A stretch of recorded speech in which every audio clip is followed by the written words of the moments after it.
নমস্কার, কেমন আছেন আপনারা সবাই? দেবযানীস রান্নাঘরে আপনাদের স্বাগত জানাই। আজকে বানিয়েছিলাম ক্রিম অফ চিকেন স্যুপ। আজকে কি বানাবো সেটাই মাথায় আসছিল না। আর বাড়িতেও ছিল মাত্র কয়েকটা পিসই চিকেন। আর ভাবলাম যখন এত প্রচণ্ডই ঠান্ডা পড়েছে তাহলে এই চিকেন স্যুপটা কেন না বানানো যাক। যেটার টেক্সচারটা হয় ভীষণই ক্রিমি আর খেতে হয় দারুণ। রাতের ডিনার কিন্তু একদম জমে যাবে। রেসিপিটা শেয়ার করলাম, ভালো লাগলে অবশ্যই আমার চ্যানেলটাকে ফলো করবেন, একটা লাইক শেয়ার সাবস্ক্রাইব করতে কিন্তু ভুলবেন না।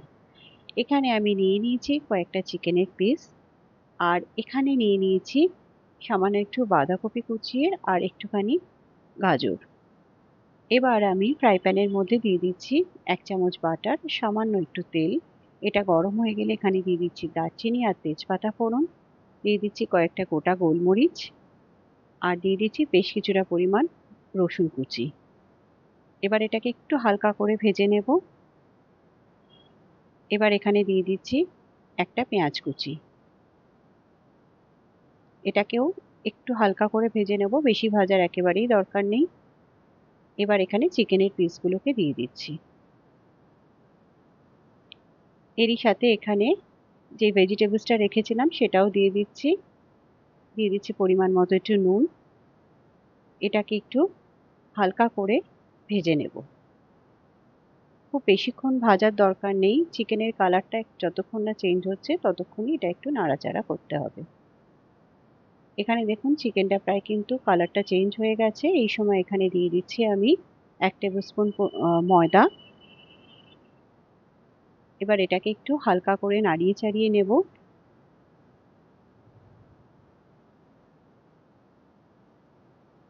এবার এটা কিন্তু মোটামুটি হয়ে গেছে। এবার এটাকে আমি প্রেসার কুকারে দিয়ে দেব। এটা দেখুন এখানে প্রেসার কুকারে দিয়ে দিয়েছি। এখানে দিয়ে দিচ্ছি কিছুটা পরিমাণ জল, আর এটাকে আমি হাই ফ্লেমে 5টা সিটি দিয়ে নিয়েছিলাম, যাতে এটা একদমই নরম হয়ে যায়। এটা দেখুন সুন্দর মতো সেদ্ধ হয়ে গেছে। এটাকে একদম ঠান্ডা করে নেব। ঠান্ডা হওয়ার পর হাড় থেকে চিকেনগুলোকে আমি এভাবে ছাড়িয়ে নিয়েছি। আর এখানে ভেজিটেবলসটা রয়েছে পুরো চিকেন স্টক শুদ্ধই। তার মধ্যে থেকে তেজপাতা আর দারচিনিটা আমি তুলে নিয়েছি। এবার একটা মিক্সিং জারের মধ্যে আমি চিকেনের পিসগুলো দিয়ে দিচ্ছি। আর যে ভেজিটেবলসটা ছিল, চিকেন স্টকটা কিছুটা আলাদা সরিয়ে রেখেছি, আর বাকিটা এখানে একই সাথে দিয়ে এটাকে একটা পেস্ট তৈরি করে নেব। এটা দেখুন একদম মিহি করে বাটা হয়ে গেছে। এবার একটা ছাঁকনিতে এটাকে ছেঁকে নেব। যেহেতু এটা টেক্সচারটা একটু ক্রিমি থাকবে, সেই জন্য এটাকে জাস্ট ছেঁকে নিচ্ছি। এটা দেখুন কি সুন্দর একটা টেক্সচার হয়েছে, একদম ক্রিমি। এবার এখানে ফ্রাই প্যানের মধ্যে আরও 1 চামচ বাটার দিয়ে দিলাম। এবার যে পেস্টটা বানিয়েছিলাম সেটা এখানে দিয়ে দিচ্ছি। এখানে যতটুকু চিকেন স্টক ছিল সেটাও দিয়ে দিলাম এর মধ্যে। এটাকে ভালো করে মিশিয়ে নেব।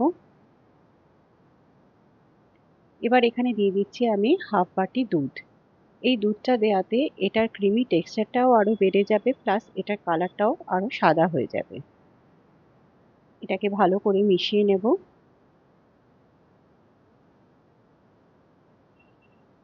এবার এখানে দিয়ে দিচ্ছি 1 টেবিল স্পুন মতো ফ্রেশ ক্রিম। আমি ফ্রেশ ক্রিম বেশি দিলাম না, কারণ এটা অলরেডি ভীষণ থিক হয়ে গেছে আর ক্রিমি হয়ে গেছে। সেই জন্য 1 টেবিল স্পুনই এখানে যথেষ্ট। এবার এখানে দিয়ে দিচ্ছি আরও কিছুটা পরিমাণ গোলমরিচের গুঁড়ো, আর দিয়ে দিচ্ছি আরেকটু নুন। এবার এটাকে ভালো করে মিশিয়ে নেব। এখানে দিয়ে দিচ্ছি কিছুটা স্প্রিং অনিয়ন। তবে স্প্রিং অনিয়নটা আপনারা অপশনাল, দিতেও পারেন নাও দিতে পারেন। এটাকে ভালো করে মিশিয়ে নিয়ে আরেকবার একটু ফুটিয়ে নিলেই কিন্তু এটা একদম রেডি। এটা ফুটে গেছে, এবার পরিবেশন করে দিলেই যথেষ্ট। ভীষণই ভালো হয় এটা খেতে, আর খুব কম সময় লাগে। বাচ্চাদেরকে যদি স্ন্যাক্সে এরকম বানিয়ে দেন কিংবা রাতের ডিনার সারেন এটা দিয়ে, তাহলে কিন্তু আপনাদের ভীষণই ভালো লাগবে এই শীতের রাতে। আশা করি রেসিপিটা ভালো লেগেছে, আর আমাকে জানাতে কিন্তু অবশ্যই ভুলবেন না যে আপনাদের কেমন লেগেছে। ধন্যবাদ।